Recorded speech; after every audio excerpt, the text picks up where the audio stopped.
कहानी सफलता का रहस्य। एक छोटे से गांव में रहने वाला रमेश नाम का एक कुम्हार था। वह मिट्टी के बर्तन बनाता था, लेकिन उसके बर्तन या तो एक आकार के नहीं होते थे या आग में जल जाते थे। निराश होकर वह एक संत के पास गया और संत से पूछा, सफलता का रहस्य क्या है? मैं कितना भी प्रयास करता हूँ परंतु मैं अच्छा कुम्हार नहीं बन पाता। संत ने कहा, कल सुबह तुम सूर्योदय से पहले आना। अगले दिन रमेश सूर्योदय से पहले संत के पास पहुंच गया। संत उसे नदी के किनारे ले गए और मिट्टी से एक सुंदर घड़ा बनाने के लिए कहा। रमेश ने अपना पूरा प्रयास लगाकर एक घड़ा बनाया, लेकिन परिणाम वही मिला। घड़ा एक आकार का नहीं था। संत ने घड़े को ध्यान से देखा और फिर उसे नदी में फेंक दिया।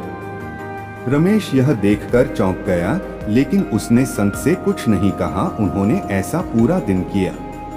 शाम को थका हुआ और निराश होकर रमेश ने पूछा, आप मुझे सिखाना क्या चाहते हैं? आप मेरी मेहनत को बर्बाद कर रहे हैं। संत ने कहा, देखो, सफलता एक ही प्रयास में नहीं मिलती।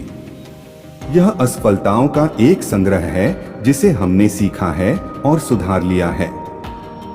मैंने आज जितने घड़े फेंके हैं वे असफलताएं हैं, लेकिन उनसे ही मैंने सीखा है कि मिट्टी को कैसे संभालना है, चाक को कैसे घुमाना है।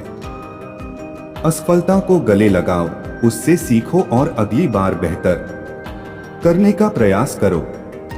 यही सफलता का असली रहस्य है। रमेश को एहसास हुआ कि वह गलत था। उसने संत को धन्यवाद दिया और नए जोश के साथ अभ्यास करने लगा। अब वह असफलताओं को सीखने के अवसर के रूप में देखता था। धीरे धीरे उसके घड़े समान आकार के और सुंदर बनने लगे। कुछ ही समय में वह पूरे गांव का सबसे कुशल कुम्हार बन गया। सभी लोग उससे ही मिट्टी के बर्तन खरीदने लगे। यह कहानी हमें सिखाती है कि सफलता का कोई रहस्य नहीं है। यह कड़ी मेहनत, लगातार अभ्यास और धैर्य के साथ असफलताओं से सीखने की इच्छा का फल है। हमारी हर असफलता हमें मंजिल के और करीब ले जाती है।